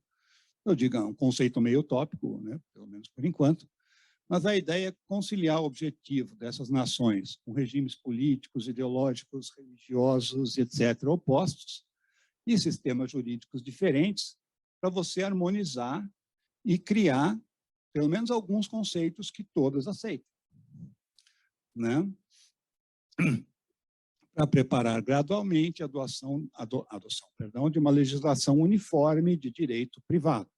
Isso que a gente diz que é meio utópico, você dizer que o mundo inteiro vai seguir a mesma lei de direito privado. Mas boa parte a gente consegue amarrar e vem evoluindo. Por que isso é importante? Falamos no slide anterior, né? Para o empresário brasileiro, na hora de celebrar esse contrato internacional, né, ele tem que se preocupar desde o início com a definição da lei que será aplicável ao futuro contrato. Falamos disso antes, né? Ou seja, é um dos pontos principais, talvez o mais importante, qual lei vai ser aplicada ao seu contrato. Porque é dentro dessa lei que vai se encaixar essa uniformização da Uniswap. Né? Porque ela também diz, se você usar a lei americana, o conceito é assim, se você usar a lei francesa, o conceito é outro. E é lógico que, salvo raríssimas exceções, você não vai usar a lei francesa exportando daqui para a Argentina. Né? Mas aí você vai ter a lei argentina e a brasileira. Pode pular, Rodrigo?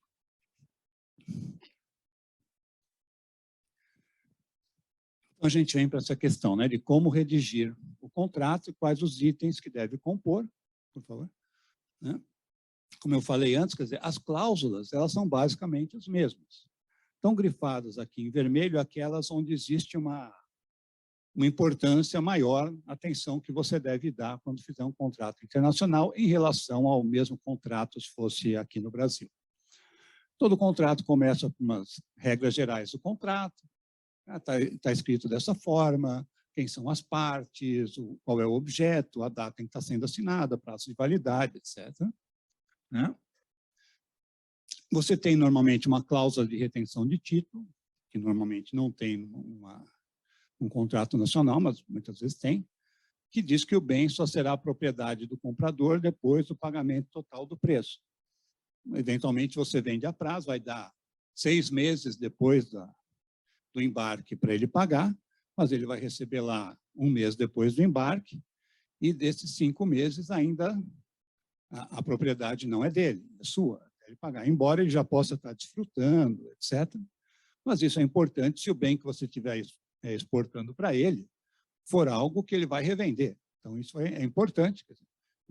Se tiver essa cláusula, ele não vai comprar um negócio para só poder vender daqui a 6 meses. Mas é importante, por exemplo, conforme as cláusulas de perdas e danos, etc., se ele não pagar, para ser mais fácil para você retomar esse produto. Né? Dentro de um conceito nacional aqui, de você ir lá fazer uma busca e apreensão do produto que você vendeu e ele não pagou. Essa cláusula em vermelho de escala de preços, que é típica de um contrato internacional, né? Antes do contrato ser firmado, aquilo que eu falei na negociação, quais as regras que você vai aplicar caso o bem sofra oscilações de preço por condições de mercado. Condições de mercado essa, normalmente, está falando de taxa cambial do Brasil e do país de destino. Então, você vai colocar cláusulas com alguns gatilhos que o preço vai subir ou descer, se a cotação aqui no Brasil variar em determinados parâmetros, bem como a cotação no país de destino, para não expor muito nem o vendedor, nem o comprador. Né? Cláusula sobre juros, né, a taxa de juro cobrada no contrato, normalmente estamos falando aqui de atrasos no pagamento, mas pode se aplicar também a contratos que vão se estender em longo prazo, com vários embarques, etc. Né? Cláusula de força maior, não sei porque saiu em francês e inglês, saiu em francês aqui, força maior, mas estabelece quais as regras, dentro do conceito de perdas e danos, quais as regras que vão ser aplicadas se o contrato não for cumprido por força maior. Desastre natural, uma guerra, e também não cobertas pelo seguro. Se o navio afundar, a princípio, alguém fez o seguro disso, o interessado. Mas, você vê, pode ter uma guerra no país, uma pandemia. Né? Ano passado, nós tivemos ali aquela situação curiosa do navio que encalhou atravessado no canal do Suez. Né? Isso causou um atraso no tráfego internacional de mercadorias, que tem várias estimativas, mas nenhuma delas é pequena. Chegou uma conta muito Exato. alta a todos, você pode achar que você não está aqui afetado, né? Aqui no Brasil. Mas não, tinha um navio que ficou uma semana parado lá no canal do Suez, que ia levar um produto para a Itália, onde ele ia ser desembarcado e reembarcado para cá, mas ele perdeu. O navio partiu da Itália para cá sem trazer o seu produto, porque não tinha chegado lá. Né? Além de todos aqueles navios que ficaram parados ali, né, eles atrasaram as entregas dele para todos os países. Alguns com produto perecível foi perdido, outras vendas que, se não cumprisse a data, não estava perdido, enfim. É uma questão, um exemplo claro de força maior e que afeta todo mundo. E quem paga isso, se atrasar por força maior? Você pode incluir no seguro, dependendo da importância para você e para o comprador. Em vermelho, já falamos várias vezes, a cláusula da lei aplicável. Estabelece a legislação de qual país envolvido será aplicado no acordo. Vamos simplificar para apenas 2 países. Então, estou exportando para os Estados Unidos e vai valer a lei americana. Importante dizer, às vezes, você brasileiro exportando para os Estados Unidos, que pode ser que a lei americana seja melhor para você do que a lei brasileira. Não é, vou querer forçar a brasileira. Não. Para isso, você chama um advogado que ele pode dizer, olha, mais fácil eu fazer uma busca e apreensão lá pela lei americana que pela brasileira. Animais vão entrar aqui, vai ser devagar, até eles notificarem os Estados Unidos. Então, é melhor fazer pela lei americana, o advogado vai te orientar. Né? Cláusula de arbitragem, se for o caso, interesse para ambas as partes, ou para você. Né? Se houver algum conflito, você resolver mais rapidamente, e normalmente não tem no contrato nacional, pode ir para frente. A forma de entrega, os Incoterms, que nós já falamos, e o preço. Estamos ressaltando o preço, porque o Incoterm define, essencialmente, boa parte do seu preço, ou seja, você vai pagar o frete interno, o FOB, o frete marítimo, etc., ou não. Isso vai influir na sua formação de preço. Então, é muito importante no contrato internacional. Forma do pagamento, todo contrato tem, mas, de novo, contrato internacional, vai ter uma carta de crédito, não vamos nos aprofundar aqui, mas uma carta de crédito é um documento que o seu importador negocia com o banco no país dele, que negocia com o seu banco no Brasil, de forma que você tenha uma garantia do seu banco no Brasil que vai receber dele. Né? Ou seja, se o cara não pagar o banco dele é que deu crédito para ele, o Bradesco aqui é que deu crédito para o banco dele, mas você vai receber, o seu problema passou a ser com o Bradesco. Né? Existem complicadores aí, mas simplificadamente é isso. Né? Prazo de entrega, qualquer contrato tem. Cláusula de escolha da língua. Muitos dos contratos internacionais são bicolunados, aquele que você vê escrito em inglês de um lado e em português do outro. Né? Primeiro, normalmente, você não vai pedir para aquele seu sobrinho que está no advanced da cultura inglesa fazer o contrato. Você vai pedir para um tradutor profissional, de preferência juramentado, conforme a situação. Mas, mesmo assim, às vezes a tradução não é perfeita. Os idiomas não são perfeitos. Então, você tem que ter uma cláusula dizendo, em caso de dúvida de interpretação, está valendo o que está escrito em inglês. Normalmente, vai ser a mesma língua da jurisdição, né, da lei aplicável. Né? Por óbvio, é lógico que o juiz lá do país, vamos dizer, nos Estados Unidos, no exemplo que eu dei, você escolheu a lei americana, né, você vai dizer que vale o texto em inglês do contrato e não a tradução em português, porque senão o juiz vai ter que pedir uma tradução lá, etc., complica muito. A cláusula atributiva de jurisdição, já falamos qual lei vale, mas às vezes até você vai especificar qual foro no país. Né? Nós temos algumas situações, falando dos Estados Unidos, que as legislações de um estado para o outro mudam, isso já é um outro problema, né? Mas mesmo assim, num país federativo, uma federação como o Brasil, em que a lei federal vale para o país todo, existe num porto, é um imposto, tem um incentivo fiscal no porto de Vitória aqui para importar, que não tem em outro, e os outros países têm a mesma coisa. E aí você vai colocar o foro daquele local onde o produto vai ser desembarcado, eventualmente. Cláusula de rescisão, especialmente os contratos que prevêem várias entregas, confidencialidade, cláusula penal em garantias tem todo o contrato, né? Quem não cumprir, qual é a penalidade. E, muito importante, falamos antes, a forma de comunicação válida. O contrato tem que dizer, mais do que dizer quem é a pessoa, esse aqui é o e-mail da empresa. O responsável da empresa, se o João da Silva, que é o diretor comercial, sair da empresa, não interessa. Não é o e-mail do João da Silva que vai estar lá, vai ter que estar um e-mail da empresa, que o sucessor dele vai receber. Tem que ter um e-mail de contato só para esse contrato, ou que a empresa sempre usa para... Muitas vezes é o jurídico, né? jurídico@empresa.com.br, né? Ou comercial@empresa, você vai ter isso aí. Mas você tem que estabelecer aqui e-mail, fax, mensagem de texto, o que vale mais é e-mail. A conversa por telefone vale, áudio do WhatsApp vale, texto do WhatsApp vale, mas formaliza no e-mail. Se você for para uma briga judicial, conforme a lei do país, a conversa do WhatsApp vai valer sim, mas se o contrato disser que só vale o que está por e-mail, você já está mais seguro. Pode passar adiante? A gente já falou assim, ó, grosso modo, o que tem para falar sobre contratos. Nós temos aqui o Centro do Comércio Internacional, ou o ITC, até a Márcia colocou lá no International Trade Center, né? Que não é bem o World Trade Center dos prédios caíram, mas é outra coisa. Mas o International Trade Center, ele tem o link aqui, a gente pode abrir, ele vai colocar 2 modelos, um modelo simplificado e um modelo mais extenso, né? Não vamos entrar em todos os detalhes deles aqui. Opa, falhou? Tem que estar inscrito. Desculpa, não vai dar para ser agora, gente, desculpa. Eu fiz o teste e esqueci que já entrou com o meu login lá. Né? Enfim, mas aqui é gratuito, você cria um login aqui e entra, e você vai ter 2 modelos de contrato em vários idiomas, né? Em que você só vai preencher os campos de qualificação da empresa, valor, forma de pagamento, etc., o que não isenta das vantagens de você ter um advogado. Né? É lógico que você o advogado é caro. Depende do valor, não o valor que paga o advogado, mas o valor que aquela transação representa para você. Meu faturamento é 2 milhões, estou exportando aqui 15 mil dólares. Se der um problema, não vou quebrar por isso. Mas, às vezes, compensa você pagar, sei lá, 2 mil dólares, que seja para o advogado revisar isso, mas para você não meter os pés pelas mãos. Né? Além do mais, já inclui o valor se ele eventualmente tiver que atuar em seu favor. Bom, gente, resumidamente, é isso que a gente tem falado sobre contratos. Na capacitação que a gente faz do PX, é lógico, é mais tempo.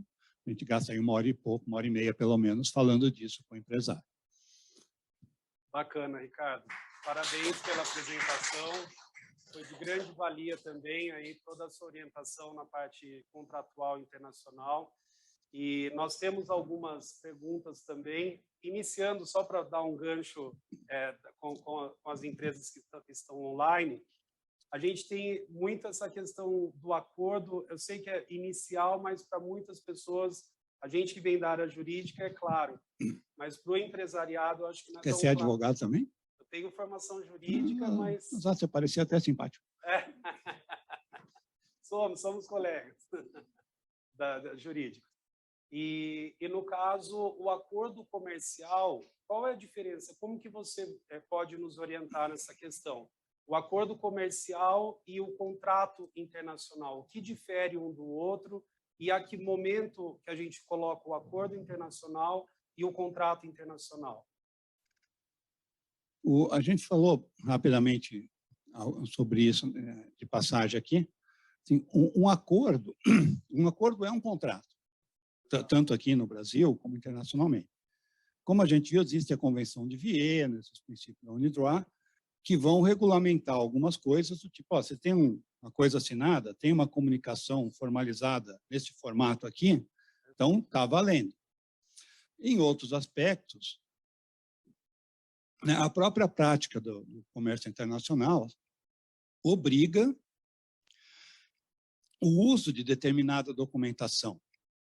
Então, você pode ter feito tudo verbalmente, mas a Receita Federal, para deixar você embarcar um produto do Brasil para fora, vai exigir uma documentação de padrão internacional. Você vai ter que enviar uma proforma, né? Ou seja, que nada mais é que um espelho da nota fiscal internacional, entre aspas, que você vai enviar, que o seu comprador vai aceitar. Essa forma de aceite é regulada internacionalmente. E a proforma tem valor de proposta e o aceite do comprador na proforma já tem valor de contrato.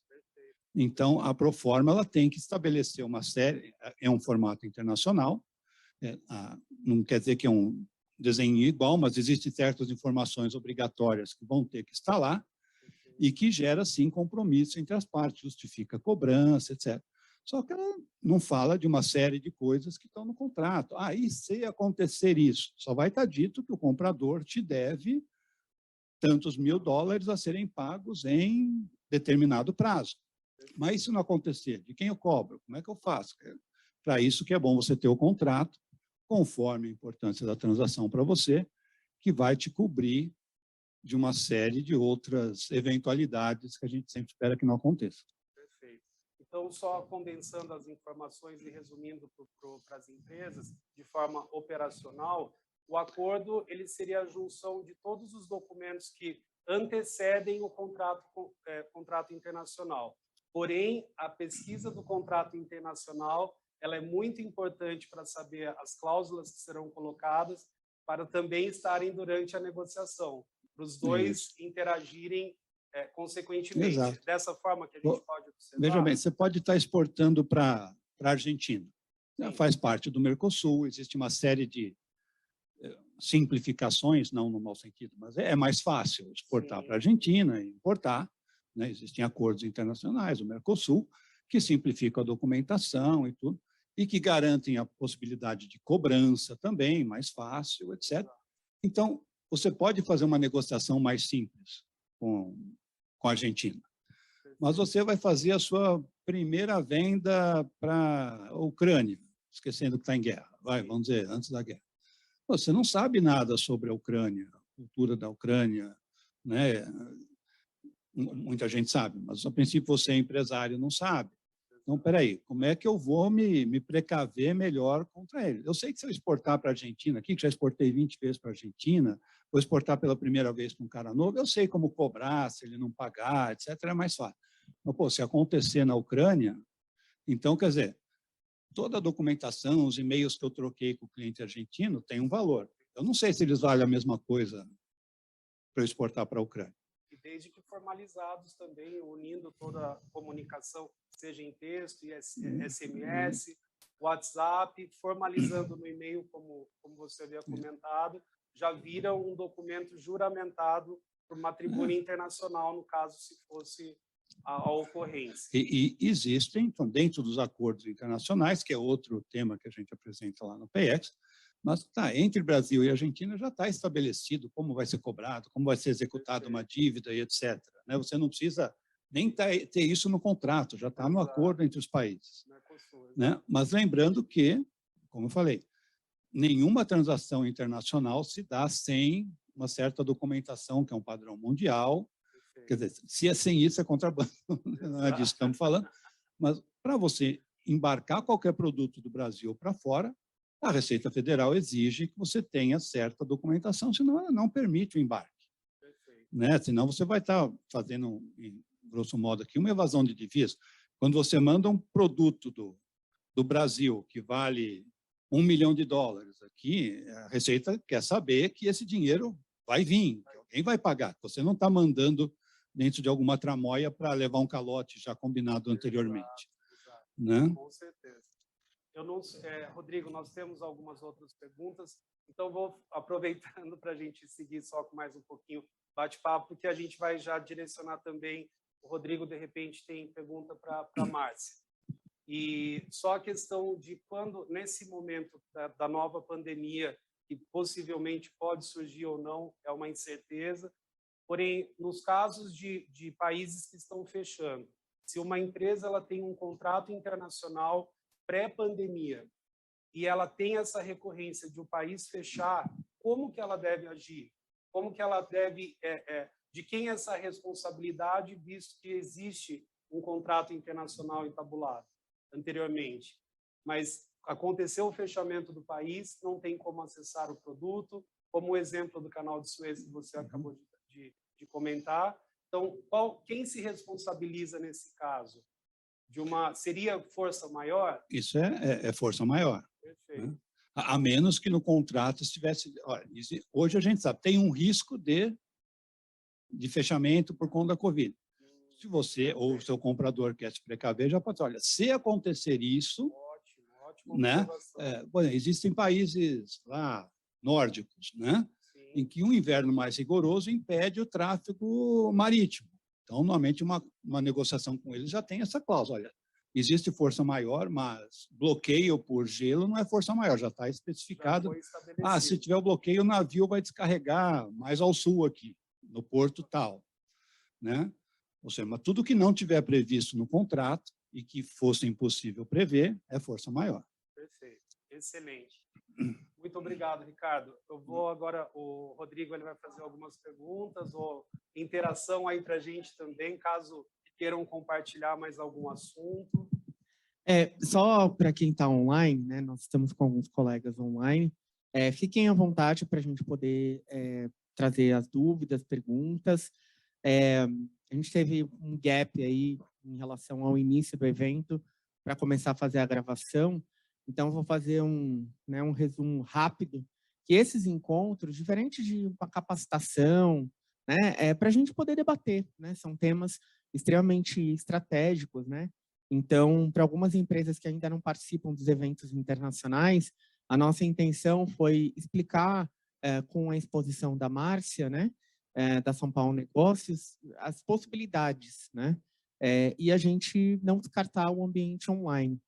Então, com essa reflexão, né, dos impactos da pandemia, até trazendo, principalmente, na importância do que foi o ambiente online nesse período, né, que praticamente ficamos cerca de 2 anos, né? Os eventos presenciais começaram timidamente a retomar no final de 2021, ou seja, 1 ano, talvez menos, né? Então, para o setor de alimentos e bebidas, né, assim, pelo que a gente pode recordar, né, desse período, né, de pandemia, o primeiro evento presencial efetivo, né, de alcance internacional foi a Feira Ano Food, que nós tivemos no mês de março, esse ano de 2022. Né? E foi engraçado que alguns colegas do setor comentaram, né, porque o último evento que aconteceu antes do início da pandemia foi justamente a Ano Food, e foi o primeiro que retomou, né, e a gente ainda estava se recuperando de uma onda que foi considerável no início de 2022. Vamos lembrar que a gente teve uma Ômicron, né? A gente já está em praticamente dezembro, né? Hoje é o último dia do mês de novembro, mas no início desse ano nós estávamos passando ainda por um momento atípico, né? Depois de um ciclo vacinal, etc., aqui no Brasil, mas que a gente vem acompanhando e que no mundo, porque N questões aí, não foi a mesmo dinamismo que nós tivemos no Brasil. Por mais que a gente tenha tido algum tipo de impasse, a gente sabe que vários países ainda não atingiram um ciclo vacinal, né? A gente tem visto aí situações, né, na mídia sobre a China, né? Então, que eu queria até trazer para esse diálogo final aqui, o que vocês enxergam, como que vocês enxergam esse período que nós passamos, né? Que foi difícil, foi complexo, né? Ninguém esperava. Eu posso falar por mim, porque eu saí no fim de semana achando que, né, uma situação atípica, né? Em 2 semanas a gente resolve isso. E eu só voltei para o presencial quase que 2 anos depois, né? Então, muitas vezes a gente até se perde no timeline do que aconteceu. Quando é que foi isso mesmo? Foi em 2020? São Paulo Negócios fez uma rodada online em 2020 ou 2021? E ficou meio, né, uma situação até embaraçosa algumas vezes, né? Porque foi um momento que realmente nós nos vimos, muitas vezes, sem ter um rumo, um direcionamento. E para quem está em indústria, no dia a dia da indústria, vocês continuaram trabalhando, principalmente a indústria de alimentos, né? Então, eu queria, né, realmente aproveitar e trazer essas reflexões, né, para ambos, né, no tema também de contratos. Eu acho que também foi um período que a gente teve a oportunidade, nós aqui da ABMAP eu fiz uma recapitulação recente, nós fizemos 60 webinars nesse período mais complexo, que a gente não tinha nada presencial. Então, até o começo desse ano, foram muitos eventos online. Mas todo mundo ficou cansado também dos eventos online. Então, a ideia também é que a gente tivesse esse híbrido, né? A gente, de novo, está passando por uma nova onda, mas num novo momento também, infelizmente, né? Mas eu queria saber dessas lições, então eu queria ouvir vocês. Bom, da minha parte, eu encaro essa questão da pandemia como um enorme aprendizado para todo mundo. Eu acho que ficou claro que o mundo mudou e que a forma de se relacionar de todos os jeitos também mudou. As empresas têm que olhar para isso e aprender com o que aconteceu. né? A gente viu aí que novas formas de vender o seu produto surgiram, novas maneiras de conversar com quem é o seu público-alvo mudou, né? E eu acho que essa coisa do online, né, que é uma coisa que tem gente que torce o nariz, e tinha um meme que falava assim, eu estou com medo de acordar de madrugada e encontrar com o webinar no caminho, né? Porque a gente vivenciou isso mesmo, né? Mas eu acho que assim, vamos olhar para todas essas novas possibilidades que surgiram, né? O online, o presencial, o híbrido, que combina os dois, de que jeito que a gente pode fazer o nosso produto chegar lá do outro lado do mundo, e que oportunidades surgiram para nós, brasileiros, em decorrência dessa situação que o mundo está enfrentando, né? De repente, o Brasil virou um ótimo parceiro comercial. Por quê? Porque está aqui do lado, né? Principalmente para a América do Sul, para quem está aqui do nosso lado. Eu acho que as pessoas passaram a poder olhar para o Brasil de uma nova maneira, tendo em vista que a China, que é o principal fornecedor de tudo para o mundo inteiro, ainda enfrenta dificuldades logísticas para fazer os seus produtos chegarem aqui. Eu acho que é uma chance enorme. Eu acho que, assim, para tudo, para a vida, para as relações pessoais, para o meio ambiente. Eu sei que os produtos da Bimap, por exemplo, traziam conforto para as pessoas no período de pandemia, né? Por quê? Porque carboidrato tem essa vantagem imensa, né? É um aconchego que a gente recebe com aquele biscoito tão gostoso, né? Com aquele pedacinho de bolo, com aquele pãozinho junto com café. Então, eu acho que, claro, foi muito difícil, a gente sofreu muito, perdemos muitas pessoas queridas, mas, por outro lado, vamos olhar para isso e aprender, né? Olhar como que a gente pode seguir de uma maneira mais harmônica, boa para todo mundo e que favoreça também, né, a parte comercial e a parte das indústrias. Eu lembro que a São Paulo Negócios, logo no começo, criou um programa muito bacana chamado Get Together, Together We Are Stronger, onde a gente punha as indústrias para falar com outras indústrias para entender que soluções cada indústria estava adotando no período da crise, de tudo quanto é tipo, de gestão, de venda, e foi muito bacana, né? Acho que é isso, aprendizado.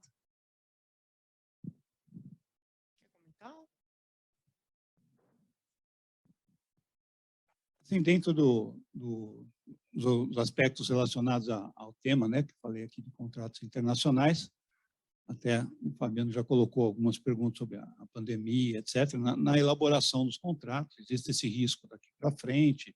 Então, conforme a necessidade de cada um, você tentar prever isso na negociação e no contrato. De forma geral, assim, os impactos foram mais na parte de venda, promoção, surgiram oportunidades e outras se perderam, né? Para nós aqui no PX, rapidamente tivemos que nos adaptar a fazer tudo online, aí vimos que dá para fazer. A nossa equipe aqui é dividida entre o grupo de Grande São Paulo e do Vale do Paraíba, isso virou pó, quer dizer, todo mundo atende em qualquer lugar, o PX está temporariamente sem empresa, sem entidade fazendo no Rio de Janeiro, então a gente atende Rio de Janeiro, outros também, se tiver uma empresa do Rio de Janeiro, né? Isso virou coisa comum e a gente tem que se adaptar e aproveitar essa oportunidade. Essa semana eu comprei uma luzinha para pôr no computador para fazer reunião. Quando a gente falou outro dia, eu falei, estou no escuro, porque não fechei a persiana, a luz bate na parede e parecia que eu estava no escuro, que a luz era, então, botar uma luzinha. Eu nunca pensei em comprar uma luzinha. Isso deve estar vendendo barbaridade pelo mundo todo, né? Aquelas lampadinhas para... E outros produtos, eu continuo achando, tem gente que diz que não, mas que a indústria da aviação, não da eu sou lá de São José dos Campos, né, da Embraer, vai diminuir, quer dizer, um grande volume de viagem de negócio não vão voltar a existir, né? As pessoas vão fazer online, exceto a reunião comercial, o cara que tem que demonstrar um produto, mas... Né, para você, com um advogado combinar um contrato com o outro aqui, é tudo online, ninguém vai pegar um avião. né?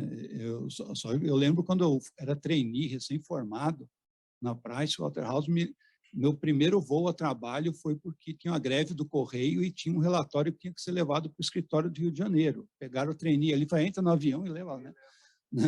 Hoje, né, para falar só para a indústria da aviação, né? Agora vai diminuir uma barbaridade o volume de viagens pelo mundo. O que para a Embraer é significativo, eles estão buscando outras formas. Bacana, Ricardo. E a gente também tem uma pergunta aqui para a Márcia, aproveitando para comentar da ação que você mencionou agora há pouco. Eu me lembro dessa ação, inclusive participei, a gente estava comentando um pouquinho antes, eu participei de uma rodada de negócios, né, da Rússia, que você havia comentado, e depois acho que foi na sequência que vocês fizeram essa ação e movimentou a indústria, o industrial mesmo, né? A parte de empresariado, trocando informações, e ali foram surgindo novas expectativas, novos movimentos também na área online internacional. E aproveitando, como que a gente pode lidar com as diferenças culturais para promover os produtos internacionalmente? Como que você vê, qual seria a sua visão sobre esse ponto? Bom, eu acho que eu comentei, né, na minha apresentação, a gente tem que fazer um estudo, olha lá, sentada, a gente tem que fazer um estudo aí geral daquele mercado onde eu vou atuar. É óbvio que tem diferenças culturais super significativas, né? A gente está vendo a Copa do Catar e a gente está aprendendo a ver como essas diferenças pesam no relacionamento, né? São evidentes, né? Evidentes, uma Copa em que não pode ter cerveja, né? Isso é um marco aí na história da Copa, né? É um absurdo, é o protesto. Mas eu acho que, para além dessas, né, as diferenças culturais e as diferenças, inclusive, de legislação, que ele comentou, né, eu sou filha de advogado, eu lembro do meu pai dizer sempre, Márcia, mais vale um mau acordo que uma boa demanda. Por quê? Porque as demandas internacionais demoram. Daí a importância de ter um contrato bem feito, que tente abarcar tudo aquilo que pode surgir para dirimir dúvidas, né? Mas eu acho assim, é difícil, mas a gente tem que aprender a olhar para o outro. Olhar para o outro com olhos abertos. Ou seja, eu vou olhar aquele mercado, eu vou entender os hábitos alimentares, eu vou entender os hábitos de lazer, todo tipo de informação que eu puder saber daquele país, eu vou saber. E eu vou principalmente respeitar, né? E tentar o quê? Tentar contornar, né? Se eu quero introduzir um produto novo lá, como que eu vou fazer? Eu tenho que dar a conhecer. Daí a importância das ações fora da caixa. A BIMAP está fazendo uma ação muito bacana fora da caixa. Posso contar aqui qual é ou não? Que se chama Food Experience, né? Que é o quê? É uma box, né? Onde ela está mandando produtos para a China. Por quê? Porque a China é imensa, tem um monte de produto brasileiro que a China não conhece. Qual que é o jeito que eu vou fazer para mostrar o que é o meu produto? Eu vou enviar essa box para lá, né? Eu vou... ainda mais agora que a China está de novo com essa questão da pandemia, o único jeito é o quê? É mandar o produto para lá, né? Mandar com critérios, mandar com estratégia, mandar para quem realmente pode fazer a diferença dando opinião sobre o meu produto, e aí eu vou fazer o quê? Mostrar quem eu sou, né? Então, acho que essas ações que combinam o marketing com a promoção, né, com a exportação, elas são ótimas, né? Principalmente nesse momento. A gente tem que, assim, ser criativo, né? E eu não tenho dúvida, porque brasileiro é criativo, né? Então, é botar a cabecinha para funcionar, encontrar parceiros, como a BIMAP, a São Paulo Negócios, o PIX, que é da Apex, a Invest São Paulo, enfim, todos esses órgãos que podem ajudar e fazer juntos, né? Porque lá fora, assim, aquele hall de empresas, por mais que sejam concorrentes no Brasil, o que elas fazem? Elas ajudam a formar uma imagem positiva do país lá fora. O povo vai ver, olha como é legal o pessoal de massas, bolos, né, pães. Olha quanta empresa bacana que eu tenho, né? É assim que a gente tem que pensar. Também, né? A forma preventiva de toda a realização, o percurso, né? A gente até comentou no Mindset Internacional sobre o caminho, o percurso, que é a trajetória da empresa até chegar no momento de exportar e expor os seus produtos no exterior. Então, essa vitrine mundial fala muito sobre isso. E a importância do marketing estar aliado totalmente à exportação, independente se o centro de custo está vinculado a um departamento ou outro. O que importa é a continuidade da comunicação, como a informação chega e como ela é trabalhada e desenvolvida de forma criativa para ter um êxito de bons negócios, né? Na concretização dos negócios.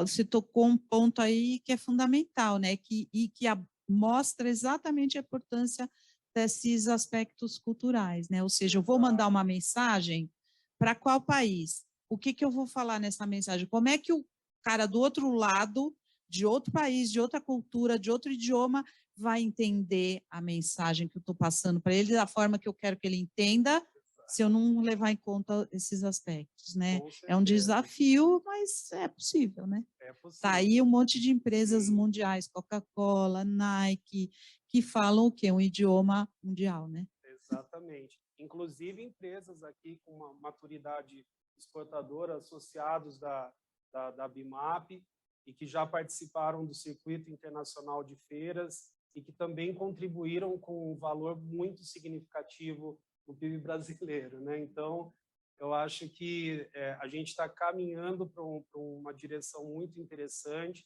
de todos com essa preocupação de como vai ser visto, né? De seus hábitos, costumes, também credos, né? Eu acho que envolve muito e se tornam até barreiras, podem se tornar barreiras comerciais, tarifárias, ex-tarifárias, os benefícios também da classificação fiscal correta, que ela pode beneficiar tanto o exportador, quanto melhorar o preço para o beneficiado no destino final. Né? Uma alíquota que é colocada corretamente, aquela diferença pode ser o gancho de uma grande venda e produtividade ali, distribuição no país que está sendo destinado o produto. Então, acho que envolve todas esses elementos, né? A gente pode falar dessa forma. Não sei se você quer comentar um pouquinho. Acho que ela quer.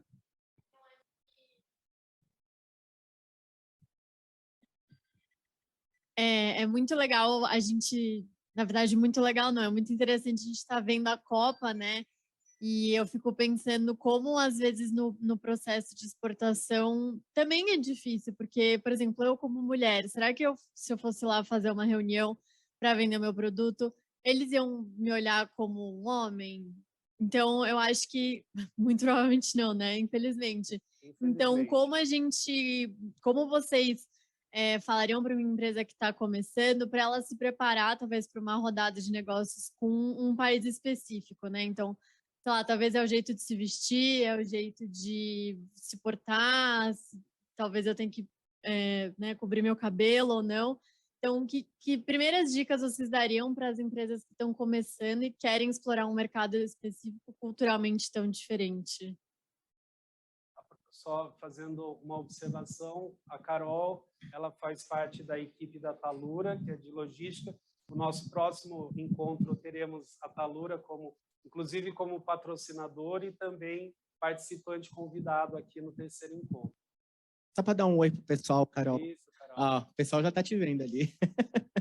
eu queria passar a palavra... Obrigado, Carol. Passar a palavra para a Laura, porque acho que a Laura, como assim, histórico, né, de integração, acho que a gente já teve até essa questão trazida, né, no primeiro encontro, né, da inserção das mulheres.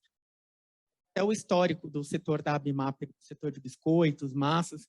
Nós temos muitas mulheres empresárias que estão atuando no comércio exterior. E esse é um ponto extremamente importante. Laura, por favor. Boa tarde de novo. Boa tarde, é um prazer estar aqui com todos mais uma vez.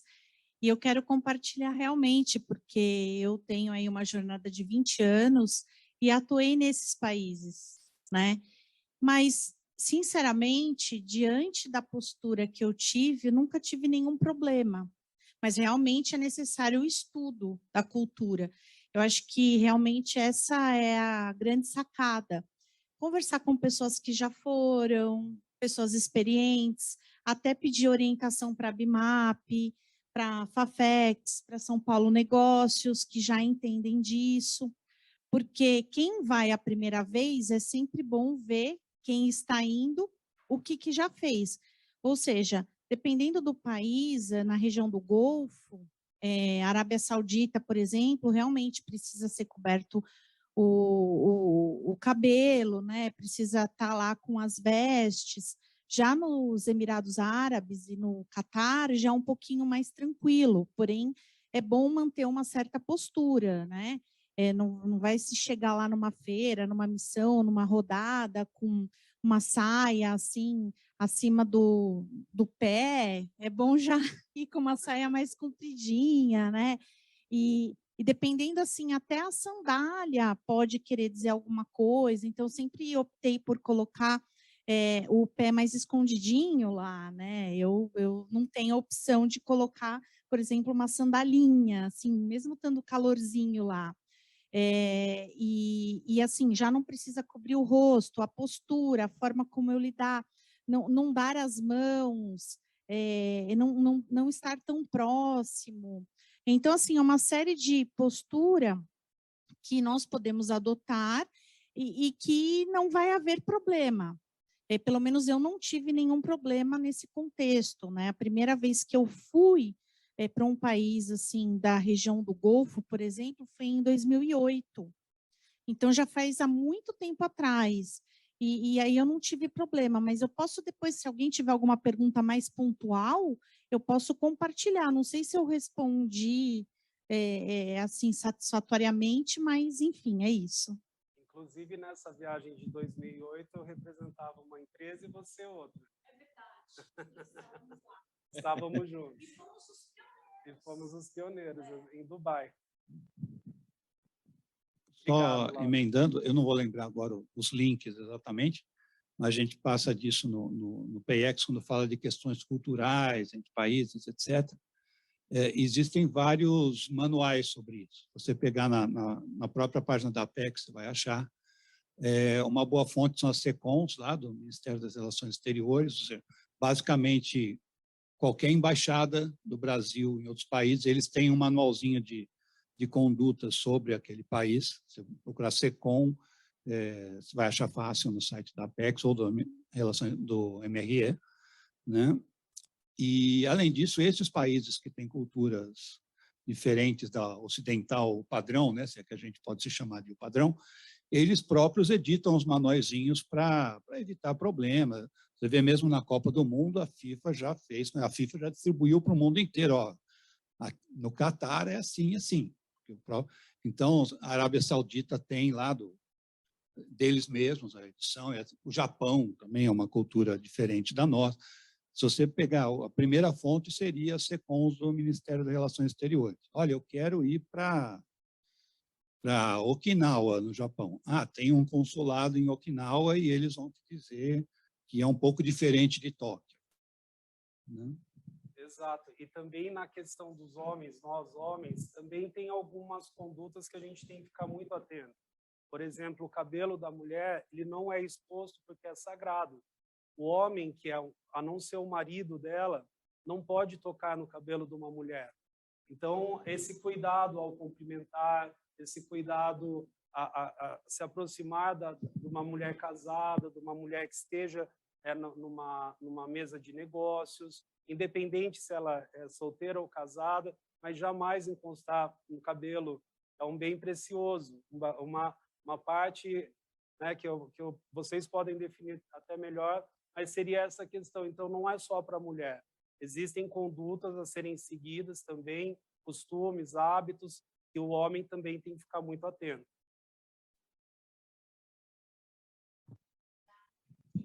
Uma pergunta aqui. Exato.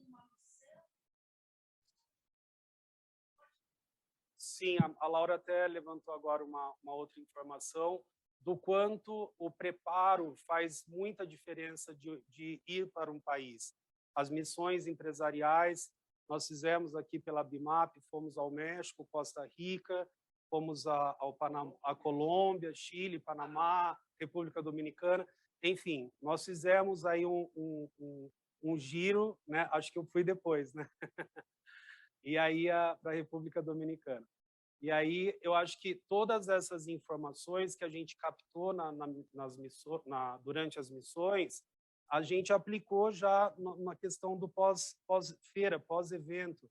Ali nós demos continuidade ao trabalho e gerando novos negócios, um novo distribuidor, porque a gente se preparou e investigou ali pessoalmente o produto, como é exposto, e todos os critérios avaliados já pela Márcia, muito bem avaliados, por sinal. Então, seria essa contribuição nesse momento. Sim. Perdão, nesses dias eu estava vendo, eu vi ontem, hoje de novo, a história do Tite, lá, que é o técnico, que a família dele estava uma caminhada para longe do estádio, e um rapaz árabe ali pegou e falou, não, quer que eu carregue seu filho? E levou lá o neto do Tite, lá, ofereceu para a nora dele, né? E eu fiquei, ela falou de coisas culturais, né? Tocar no cabelo. Sim. Vai nos Estados Unidos se alguém se oferece a pôr a mão no filho do outro. Não é nem por falta de gentileza, não. O cara tem medo de ser acusado de alguma coisa. Exatamente. Né? E ele ficou até emocionado. Eu vi essa parte da entrevista. E ele ficou muito emocionado de ver o neto dele sendo carregado por um árabe, uma gentileza, e por muito tempo, né? Acho que ele... exatamente. Como é bom fazer a análise do seu público-alvo. Para dar um exemplo, às vezes do lado deles é melhor que não. Exato. Na minha apresentação, aquele Ws, tem um pouquinho falando disso, né? Vocês podem ler que a Laura falou. Que a Laura falou e que eu falei, que eles estão falando, né? Tem que estudar, não tem jeito, a gente tem que saber mais daquele país. Tudo que a gente puder saber mais daquele país é importante. Quando a gente fez a missão para o Chile, a gente mandou um resumo sobre o país para as empresas que iam na missão. E uma das coisas bem legais que a gente falou foi que o Chile, por exemplo, não tem fronteira com o Brasil, né? Assim, é uma coisa, né? E assim, tinha empresa que não sabia isso. Por quê? Porque nunca se atentou para olhar para o Chile nesse aspecto, né, geográfico. E é uma coisa que né, apesar de não fazer fronteira com o Brasil, o voo demora 4 horas. Ou seja, nós estamos muito perto, né? Então, eu acho que tem coisas que a gente recomenda, e as associações principalmente, que pode parecer à primeira vista bobagem, mas não é, né? É isso aí. Perfeito, Márcia. Bom, dada aí a nossa programação para nossa tarde, né? Segundo encontro, agradeço muito a todos que estão ainda conectados conosco, aqueles que participaram do nosso encontro nessa tarde. Agradeço mais uma vez, né, o Fabiano Fusco, da Fafex, pela facilitação, né, para que vocês que estão aqui online tenham toda uma preparação, né, nos bastidores, para que a gente pudesse entregar aí um conteúdo de qualidade para vocês e que, de uma forma prática, sirva para o dia a dia de trabalho de vocês. De novo, recapitulando o que já foi falado no início, independente da maturidade exportadora, né, então empresas iniciantes, empresas não exportadoras, empresas já maduras nas exportações, porque é sempre um momento de reflexão, e até refletindo, né, sobre o momento que nós estamos fazendo esses encontros de fim de ano, para que vocês também tenham a oportunidade de fazer isso nas suas empresas. O que eu vou mudar na minha empresa ou nas minhas atividades para o fomento dos negócios da empresa no mercado internacional.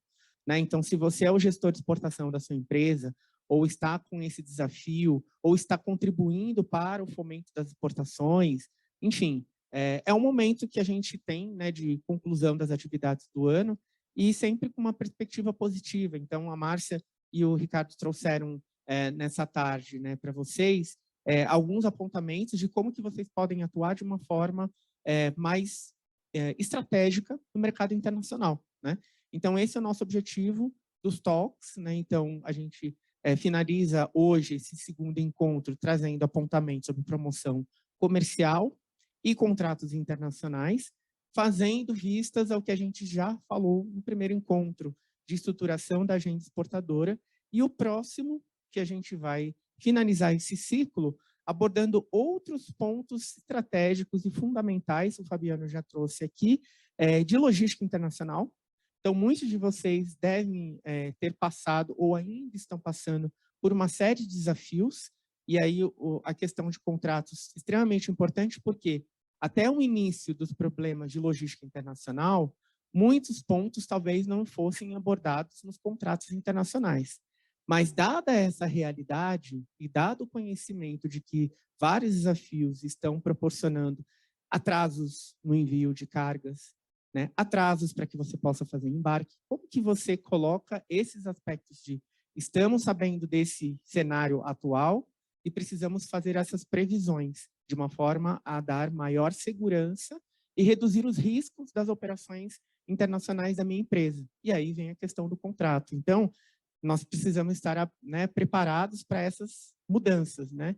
E aí, no próximo encontro, a gente vai ter a equipe da Talura, né, que é o nosso patrocinador, então, acreditando aí também no nosso modelo de encontros, e eu estimulo muito que quem está conectado e vocês que puderem divulgar para a gente poder realmente ter pontos estratégicos para serem debatidos no próximo encontro sobre logística internacional, então a Talura vai estar com a gente. E também falaremos, mais uma vez, só que de um outro ponto de vista, vamos ser mais específicos sobre estratégia comercial, principalmente sobre preço, porque a gente vê ainda, infelizmente, muitas empresas praticando preços de forma indevida no mercado internacional, muitas vezes até perdendo competitividade dos seus produtos no mercado internacional. Então, aproveitem essa oportunidade de ainda estar com a gente, né? A gente finaliza na próxima semana, na próxima quarta, para que vocês possam também trazer pontos de dúvidas e até inquietações que vocês tenham no dia a dia de trabalho de vocês para exportação. É isso? Isso, complementando o importante da logística internacional, que vai ser o terceiro encontro, seguindo para a finalização, a logística e também a formação, o passo a passo da formação de preço. Não é só montar uma estratégia. A gente vai instruir o Stahl, o Marcos Stahl, que tem uma grande experiência, é do Sebrae, então ele também vai trazer assim um passo a passo, como foi feito pela Márcia, gentilmente, como pelo Ricardo também, instruindo e mostrando para você o caminho exato de uma formação de preço, não apenas uma suposição de como esse preço seria aceito no país de destino. Então vai ser bem detalhado esse material também, como todos que nós já tivemos aqui, e vai ser muito interessante. Para aqueles que puderem estar aqui conosco, próxima quarta-feira, no mesmo horário, a partir das 2h na sede da ABMAP. E para aqueles que estão aqui, vai ser uma oportunidade, porque agora vocês estão vendo aqui uma imagem, né, de um panetone, que é o produto do momento, né, nas gôndolas dos supermercados. Agradecer a Offner, que é associada da ABMAP, gentilmente trouxe algumas delícias para a gente degustar quem está aqui no presencial. A gente sabe que por restrições muitos de vocês não puderam estar conosco, mas a gente vai finalizar aqui o nosso encontro saboreando um panetone, um chocotone da Offner, tá bom? Boa tarde para todos. Muito obrigado mais uma vez. Tchau, tchau.